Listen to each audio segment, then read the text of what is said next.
Kaleshwaram commission నివేదికతో Congress ప్రభుత్వం ఓవైపు BRS ని ఇరుకున పెట్టే ప్రయత్నం చేస్తుంటే మరోవైపు అదే అంశంపై ప్రభుత్వాన్ని టార్గెట్ చేస్తోంది ప్రతిపక్షం. అందులో భాగంగా ప్రాజెక్ట్ టూర్ చేపట్టారు బీఆర్ఎస్ నేతలు. కాళేశ్వరం ప్రాజెక్టులో భాగమైన కన్నెపల్లె పంప్ హౌస్ ను ముట్టడించింది బీఆర్ఎస్ పార్టీ. మోటార్లు ఆన్ చేసి నీళ్లను ఎత్తిపోయాలంటూ ప్రభుత్వాన్ని డిమాండ్ చేసింది. బీఆర్ఎస్ శ్రేణుల్ని పోలీసులు అడ్డుకోవడంతో ఉద్రిక్తత చోటు చేసుకుంది. సందర్భంగా ప్రభుత్వానికి వ్యతిరేకంగా బీఆర్ఎస్ శ్రేణులు నినాదాలు చేశారు. ఎట్లయితే అట్లాయే, మోటార్లు ఆన్ చేయకపోతే ఉద్యమం తప్పదని హెచ్చరిస్తోన్న గులాబీ పార్టీ దీనికోసమని ప్రభుత్వానికి వారం రోజుల డెడ్ లైన్ కూడా పెట్టింది.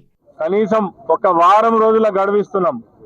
వారం రోజులలో కనుక కన్నెపల్లి పంప్ హౌజ్ ఆన్ చేసి నీళ్లు ఎత్తకపోతే, రిజర్వాయర్లు నింపకపోతే, చెరువులు నింపకపోతే బీఆర్ఎస్ పార్టీ పక్షాన ఖచ్చితంగా మరి పెద్ద ఎత్తున నిరసన కార్యక్రమాలు చేస్తాము.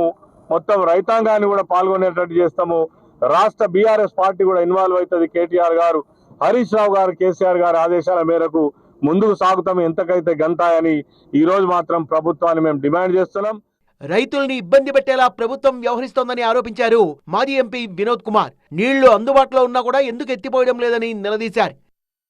నీళ్లు ఉన్నప్పుడే కూడా కన్నెపల్లి పంప్ హౌస్ దగ్గర నుండి నీళ్లను ఎత్తిపోసి బ్రహ్మాండంగా నీళ్ళు ఇచ్చే అవకాశం ఉన్నప్పటికీ కూడా మరి రేవంత్ రెడ్డి గారు, ఉత్తమ్ కుమార్ రెడ్డి గారు నిర్లక్ష్యం వల్ల ఇలా తెలంగాణలో మరి ఈ జిల్లాలో ఉన్నటువంటి రైతాంగము వరి నాట్లు వేసుకోవడానికే భయపడుతున్నారు.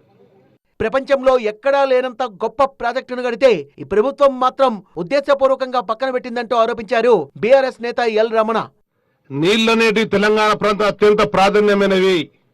ఎగువ ప్రాంతంలో ఉన్నటువంటి తెలంగాణకు ఇటు గోదావరి, అటు కృష్ణాకెళ్ళి నిలుచుకున్నట్టయితేనే పంటలు పండి రైతాంగం కడుపు నిండా తినేటువంటి ప్రశ్న చెప్పినట్టు మాటకు అనుగుణంగా తనకు వచ్చినటువంటి 9.5 ఏళ్ల పరిపాలన కాలంలో అత్యంత ప్రాధాన్యత వహించే విధంగా కూడా ప్రపంచంలో ఎత్తైనటువంటి లిఫ్ట్ ఇరిగేషన్ ఏదైనా ఉంది అని చెప్పంటే కేసీఆర్ చెప్పినటువంటి కాళేశ్వరం పర్యటించమని మనం చేస్తున్నా. రాజకీయ కారణాలతో ప్రాజెక్టును పక్కన పెడితే ఊరుకునేది లేదంటోంది బీఆర్ఎస్.